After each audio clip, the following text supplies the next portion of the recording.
Thank you very much, please. Melania and I are delighted to welcome you to the White House on this beautiful spring evening. This is the Rose Garden, for those of you that don't know, and we use it seldom, but this is one of the times we're using it, Tiger. Today is my privilege to award our nation's highest civilian honor to one of the greatest athletes in the history of sports, Tiger Woods. Tiger, congratulations on receiving the Presidential Medal of Freedom. Thank you, Mike.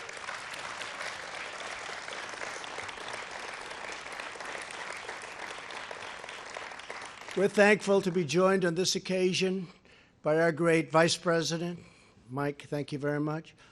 Members of my cabinet, some of our nation's governors, and many distinguished members of the House and the Senate, thank you all for being here.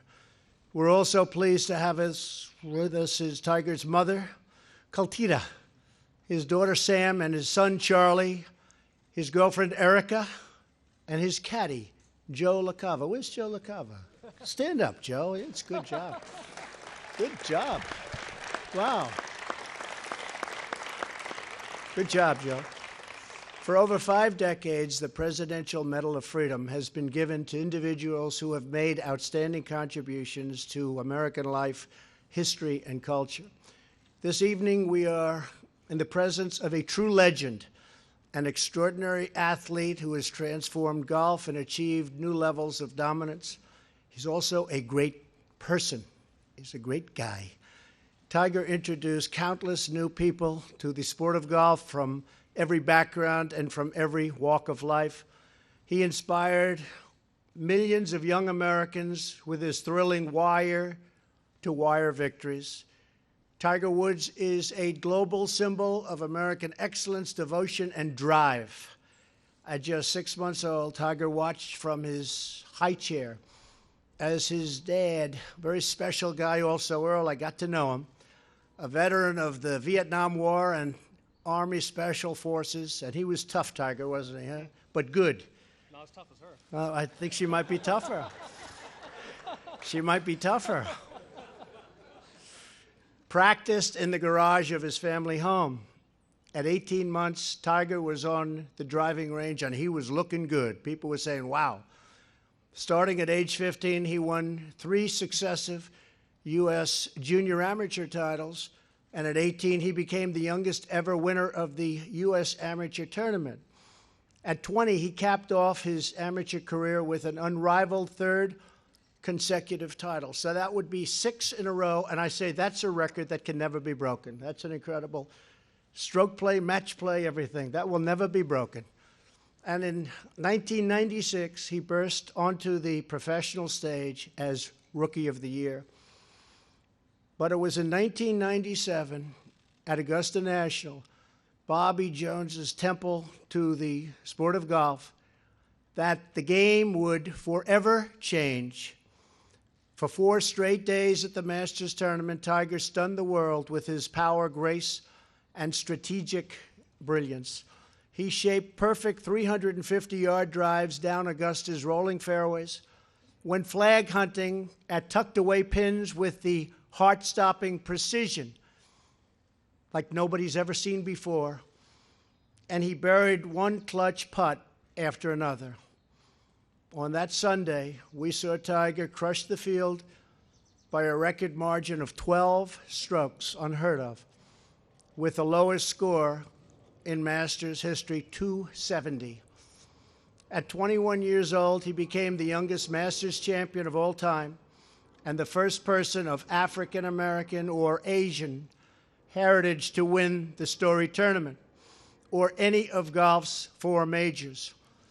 As a New York Times headline said the next day, Woods tears up Augusta and tears down barriers. Incredible achievement. After clinching the green jacket, amazing. After clinching the green jacket, Tiger marched straight to his first coach, his dad, and embraced the man who inspired his enduring love of the game. Then Tiger turned to hug his mom, the steady presence throughout his life. That's true. I've seen that. I've watched that. And the person who told him that red is his power color. Wow, that was a good move. That was fact.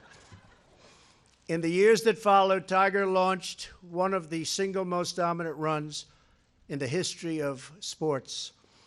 He holds the record for the lowest scoring average in PGA Tour history, 68.17 in 2000. And remember, he only plays in the hardest tournaments. That's a pretty amazing thing. I wonder what would happen if you played 35 a year. Let's try it, Tiger. Come on, that back is in good shape. He played a record 142 consecutive PGA events without missing a cut. That's incredible. He has a PGA Tour winning percentage of 23% of the events he played, a figure that nearly defies comprehension, nothing like it. At the punishing 2000 U.S. Open at Pebble Beach, the entire field shot over par, but Tiger finished 12 under, the first time in U.S. Open history anyone beat par by double digits. He led the field by 15 strokes, setting the record for the largest margin of victory in the 150-year history of a major golf tournament. That was the most amazing day of golf I've ever seen. Tiger's cumulative stroke total was 29 better than the field average. A month later at the British Open at St. Andrews, the home of golf, Tiger finished 19 under par and 8 strokes ahead of the field. He then took the 2001 Masters, becoming the only player in the modern era to win all 4 major championships in a one-year period, a feat known now as the Tiger Slam. Tiger's determination and work ethic drove golf to new heights of athletic competition and popularity. The age of Tiger gave us moments that will live forever in sporting lore, such as his unbelievable chip-in on the 16th hole at the Masters. The shot rolled perfectly along the slope of the green and hung on the edge of the cup for a breathtaking 3 seconds before finally dropping in. We've seen that shot many, many times. In the midst of this success, Tiger suffered severe injury. In 2008, he entered the U.S. Open with 2 leg fractures and a torn ACL. On the 3rd day at Torrey Pines, he was 1 over par after the 12th hole, and it really looked like he had no chance. Then came some of the most riveting scenes in golf history. He eagled the 13th. Do you remember that, Tiger? Kind of. I thought so. He's got a great memory, this guy. And he remembers the good stuff, which is really important, not the bad. We don't want to remember. We just, what you did there was amazing, because he chipped in for birdie on the 17th and then eagled the 18th hole. All very vivid memories for all of us. In the final round on the 72nd hole, his ball was buried in very thick rough, 101 yards from the pin, and he had to get it up and down to keep his U.S. Open hopes alive. After hitting a 60-degree wedge to within 15 feet, Tiger willed the putt in to force a playoff. That was a great playoff with Rocco. He fought through the pain and won the dramatic 19-hole playoff on Monday. Unfortunately, 2 days later, Tiger announced that he would be unable to compete the rest of the season due to his injuries.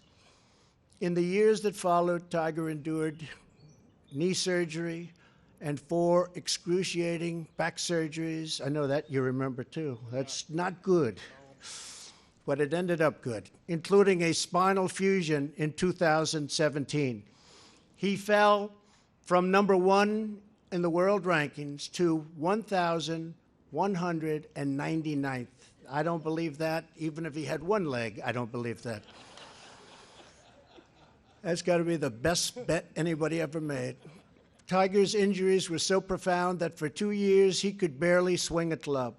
As Tiger said, there was a point in time I didn't know if I'd ever do this again, if he'd ever play again. But Tiger fought through the terrible pain, and he fought all the way back to the summit of golf. Last year, we saw a sign of what was to come when he won the Tour Championship. People forget that, but he won the Tour Championship last year. Then just weeks ago, the world turned in to the 2019 Masters, and that was something special. What happened next was one of the most incredible comebacks that golf or any sport has ever seen. On Saturday, Tiger shot 6 birdies for a score of 67, sending him into the final round tied for second place and just 2 strokes behind the leader. And they were looking, they were watching. They were saying, oh no, here we go again. In gusting winds on Sunday, still behind by 2 strokes on the 12th, Tiger called upon his wisdom and experience to play for par, while other players shot, and unfortunately, they found the water. There was a lot of water they found. He birdied the par 5 on the 15th to take the lead for the first time in the 2019 Masters. Then on the 16th, he shaped a perfect draw, and the patrons roared like they can only do, frankly, at Augusta, as the ball rolled to within feet of the hole. Tiger was back on top and won his first major in 11 years, and that was some major, with record-setting television. I don't know if you know about that, Tiger. Record-setting ratings. Just as he did after sinking his final putt on the 18th hole, all the way back in 1997, he went straight to his loved ones and embraced his kids, who were too young to remember the last time he won a major. As of today, Tiger has 81 PGA Tour victories, 1 behind the all-time record. Going to catch that soon. He's won the second most major championships. He holds the record for most weeks at #1 in the world, more than twice as long as anyone else. That's an amazing number. In addition to his incredible playing career, Tiger is a successful entrepreneur, to put it mildly, and devoted philanthropist. That's how I originally met Tiger. His TGR Foundation supports junior golf programs around the country. His learning lab has helped over 165,000 students pursue their dreams in STEM fields. Tiger, we are inspired by everything you've become and attained. The job you've done is incredible.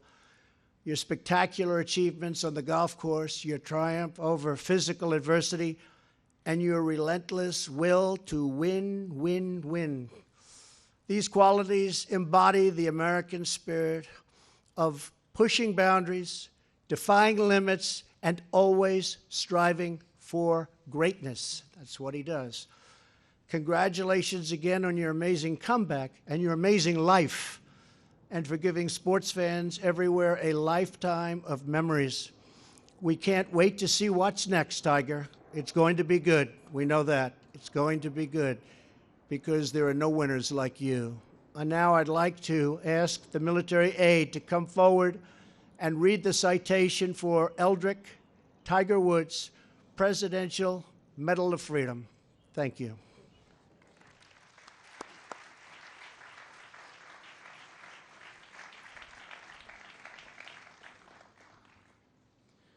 Eldrick Tiger Woods is one of the greatest golfers of all time. He is second all-time in both professional victories with 81 and major championships with 15, including 5 Masters, 3 U.S. Opens, 3 Open Championships, and 4 PGA Championships.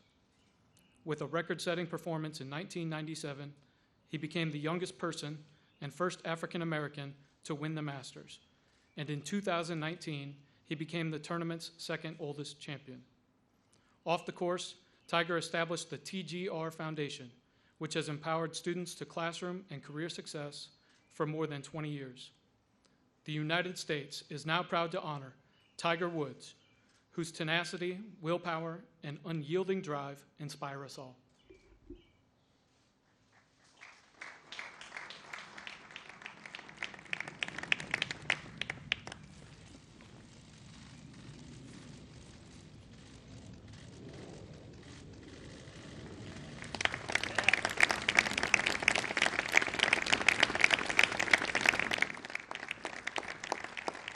Thank you, Mr. President, Mrs. Trump. Oh,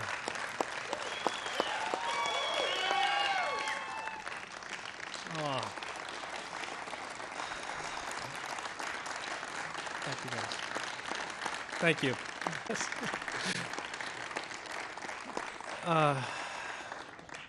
I just want to say this has been an unbelievable experience, and to have the support that I've had for all these years, and everyone here has seen and been with me for, some of you for my entire life, and some of you for more than half my life.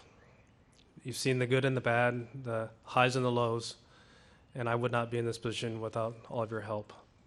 In '97, yes, I won the Masters, and I was there I ended up hugging my dad and my mom. My dad's no longer here, but my mom's here. I love you, Mom. Thank you. And Sam and Charlie, for all your love and support. I love you guys so much. Erica, thank you. I mean, everyone has meant, you guys have meant so much to me in my life, and I've battled. I've tried to hang in there, and I've tried to come back and play the great game of golf again. I've been lucky enough to have had the opportunity to do it again, and I found a game that has allowed me to do this. And the amazing Masters experience that I just had a few weeks ago certainly is probably the highlight of what I've accomplished so far in my life on the golf course. To have had that type of experience and to be able to come out on top and win. Joey, thank you. All the great reads, too. I just want to say thank you again. This is an honor. I know that I'm the fourth golfer to have received this award. The late Arnold Palmer, the great Jack Nicklaus, and Charlie Sifford, who is, I always called him Grandpa because he was like the grandpa I never had. And I ended up becoming so close with him that I ended up naming my son Charlie after him. So to have been chosen as the next golfer after Charlie is truly remarkable. So thank you again, and thank you, Mr. President.